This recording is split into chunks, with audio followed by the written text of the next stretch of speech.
What red flags indicate a potential mismatch between a customer and a builder? Feeling rushed, not understanding the process, having minimal communication. That's conversations that need to happen. It's all valid stuff. It's very important. Yeah. It has to happen.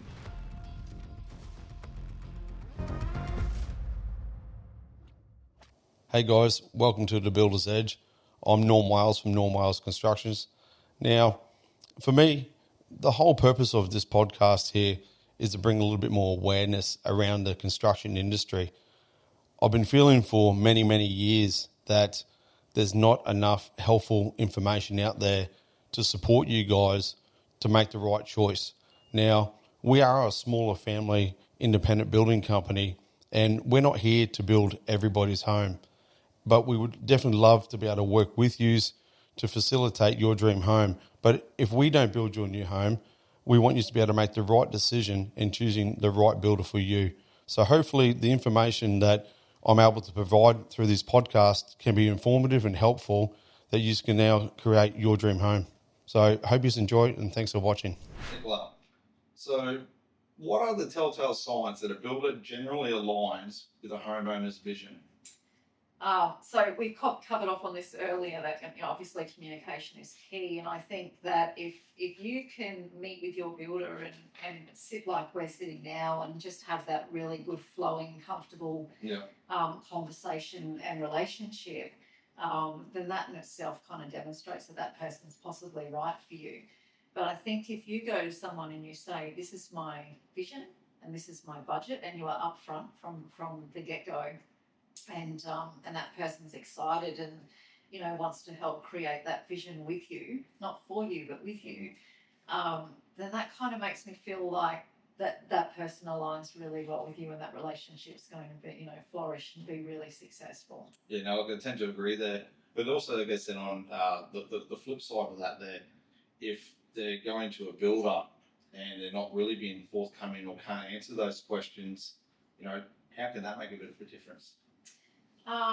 I think you need to shop around, to be honest. We don't just go out and buy the first car we see. We tend to shop around. So if you are, again, making one of the biggest investments that you will ever make in your lifetime, and you've met with someone and just kind of walked away thinking, that person was good, but if you walk away with a but, then shop around. Go and meet with 2 or 3 builders, because out of actually sitting down with several people, you're going to find the right fit for you. That's right. And do your research there, chat to your builders and find out who's actually being more helpful, knowledgeable, have a look at their website. Well, if they have a website. Yeah, do they have a website? That's right. Are they an award-winning builder? Have a look at their QBCC license, do a bit of research. Again, huge investment. We're talking money. So if you're going to spend the coin, you need to make sure that you do the research. So that's right. And then even something so simple is ring your builder, see if they get back to you. Yeah. We talk about communication. Yeah. If your builder can't return a phone call, how are you going to build a home? Yeah. So ring your builder, leave them a voicemail, send them an email, send them a text. See how long it takes that builder to respond. And if you don't think it's in a timely manner for something so simple, how in the world can they actually build your home? So it's simple things that they can do to test that market there to see if that builds a good fit for them before they even meet them. Yeah. Because everybody's time poor, so yes, you go around and meet builders, but there's things you can do leading up to that meeting to see if they're going to be a good fit to start with. Yeah, 100%. So, just little things like that are out there. I guess they have to have their own qualifying process, their customers, to see if they're going to actually be, the right person to build their dream home. Yeah. And when it comes down to, clients actually finding that right builder and getting the value, what sort of communication sort of methods and things should they be using, do you think? I think that's a conversation that needs to happen straight away. If I'm going to communicate effectively with my builder, my question to that builder is going to be, what's your preferred method of communication? How do you want to communicate throughout, this build? How often are we going to meet on site and, have a walk around and talk about how the project is going? Yeah, tell me how you work, because I want to know that. Like you're interviewing this person, you're about to spend a lot of money, and you want to know that they're going to work really well with you. So interview them. No, that's right. And then look, how well are there documentation processes there and the record keeping and Yeah. like just simple notes and conversations and things like how can they guarantee that the agreement you're about to go into they're going to be able to fulfill. Yeah. So it's important that they can back it up and explain it how that's going to happen. Yeah. Give you that roadmap before you go down the yellow brick road too far. Yeah. Rate payment terms and conditions. What contract are we going to use? What's the longevity of this build? What are we looking at here? That's probably question number one. We're in a housing and rental crisis at the moment. How long am I going to have to stay in my rental property for? Will I have to renew the lease for another year because something unexpected's happened? What's the area like that we're building in? All of that. What do you foresee? What's the inclement weather going to be like? That's real talk. That's conversations that need to happen. It is, and it's all valid stuff that's very important. It has to happen on the early stages, then continue through that relationship that's been built, leading into contracts and then actually building the home. So, very valid points. If I'm signing a contract with you now, I'm going to be saying, as a builder, we're going into summer and we've already had a hailstorm. We need to be prepared for that. That's right. We don't know what lays ahead. So, that real talk, very honest communication up front will work. And what red flags, indicate a potential mismatch between, a customer and a builder? I think you just nailed it. If I've reached out to someone and they haven't returned my call, that's possibly a red flag. Feeling rushed, not understanding the process, having minimal communication. If I'm sitting down with you and talking about, the contract and wanting to know all of the ins and outs of everything and you're not wanting to explain everything to me thoroughly, then I'm going to be walking away thinking, oh, this is a little bit frightening. Or again, I would always say in most contracts, regulated contracts will have it in the body of the contract anyway, but familiarise yourself with what the payment terms are as per the legislation. If someone's saying, well, I want 50% up front, trust me, that's a red flag. That's right. So, are they financially capable of even pulling a home together? So, just, do your homework. It's so important. And you mentioned just like that, different instalments that obviously, master builders, you have the percentage breakdowns and you follow it to the book and those payments shouldn't be paid until that stage actually is completed. Absolutely. But you say about the 50% and that sort of stuff that goes on there, like when you've got builders asking for money, before stages, breaking, making up their own stages, that sort of stuff, that it's got to be red flag, and you've got to turn around and run the other way. Like it's a dangerous game. It's something that I call robbing Peter to pay Paul. Yeah. There's a lot of builders out there that will just say yes, yes, yes, yes, yes, and just keep signing contracts, and using people's deposits to pay the job that's been sitting there for 6 months or 18 months because they haven't had the funds to facilitate the build that job. Because one, they either haven't quoted it properly.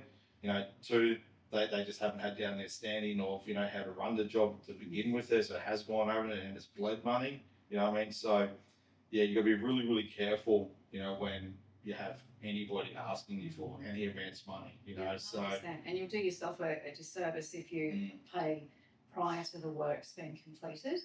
And we'll get into that later anyway, but certainly under the statutory home warranty insurance scheme, if you pay in advance, you could actually, ruin your chances of getting any assistance if you ever need it. So, stick to the contract, stick to the rules, and again, if you're not sure, go and ask for help.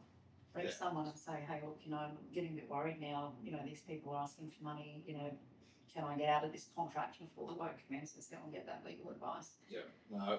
Great advice there. And Nicola, how does the builder's past projects like their portfolios help families, decide if they're the right fit? It's visual. Like like we were saying before, if someone's got a website and a great website, you can get on there and look at their past projects and the builds during the build or the builds after the build.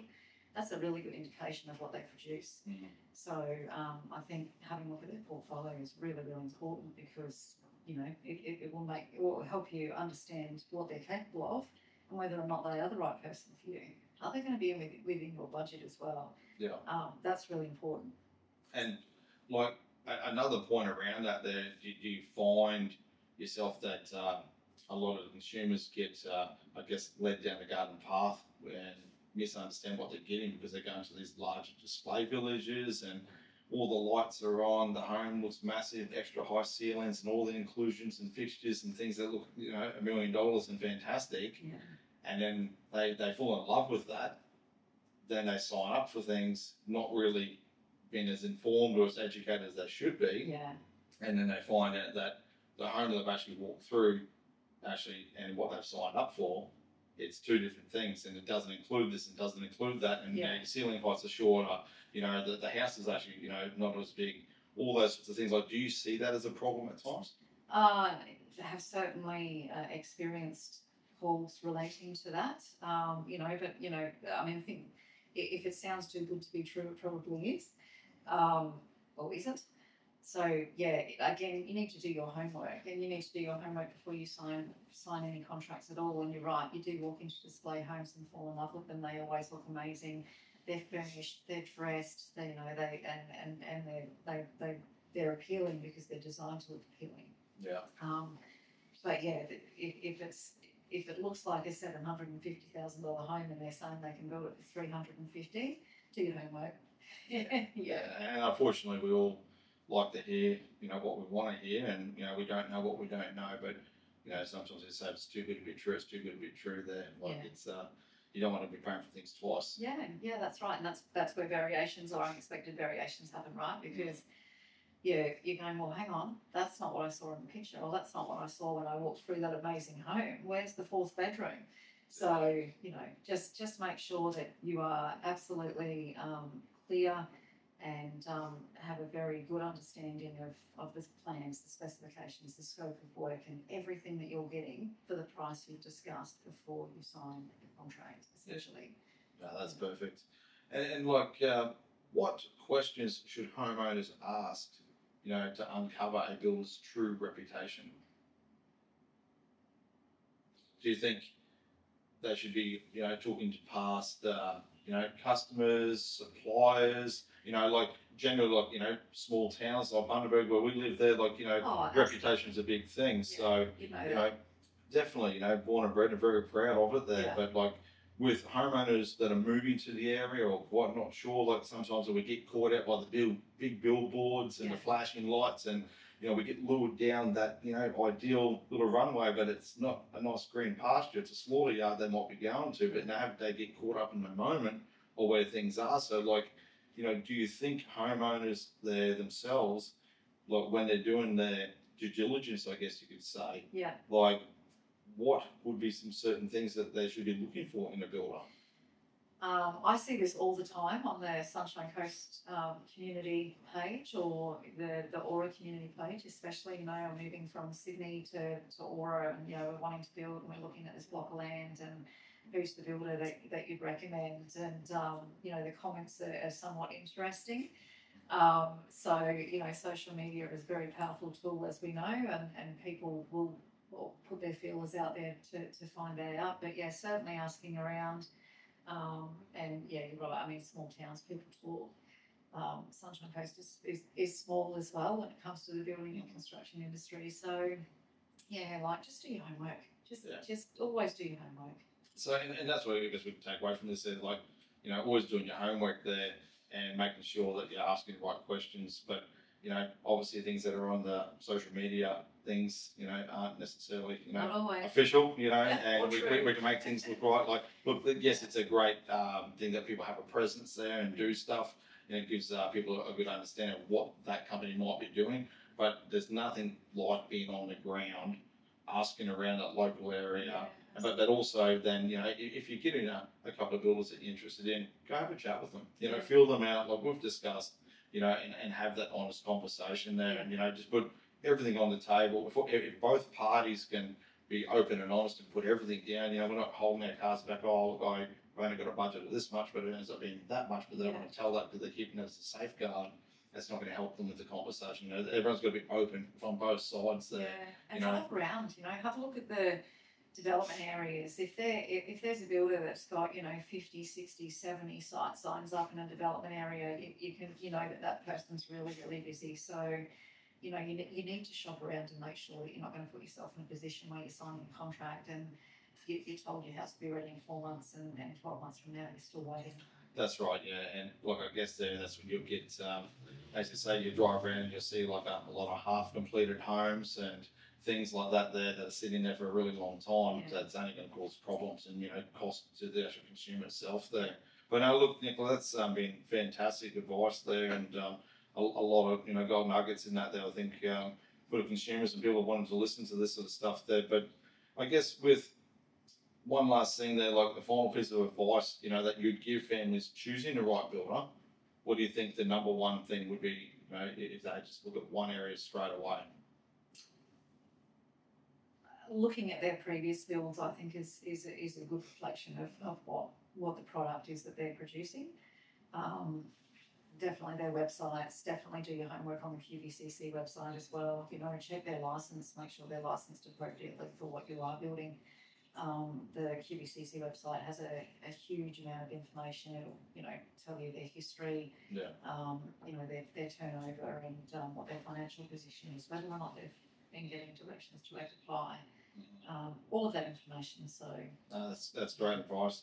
Well, Nicola, well, look, as I like to do, one final question from the jar here. I think I should ask you. Okay. So, what's something you believe is underrated in today's world? Respect. I like that. Yes, it's not like it used to be. Like we've spoke there previously that handshake's a handshake and those sorts of things, and I think that has a level of respect there as well. Obviously, it's not contractual, but just the simple things is that equal level playing field of respect and the humanity of people understanding just the simpler things at times. Yeah, respect. So my kids were raised with to be respectful and respect their elders, and I certainly was. Yeah. And times have changed. Well, let's hope we can bring that back anyway. 100%. All right. Thanks very much for coming on the show. Thank you for having me. Cheers. Welcome. Bye.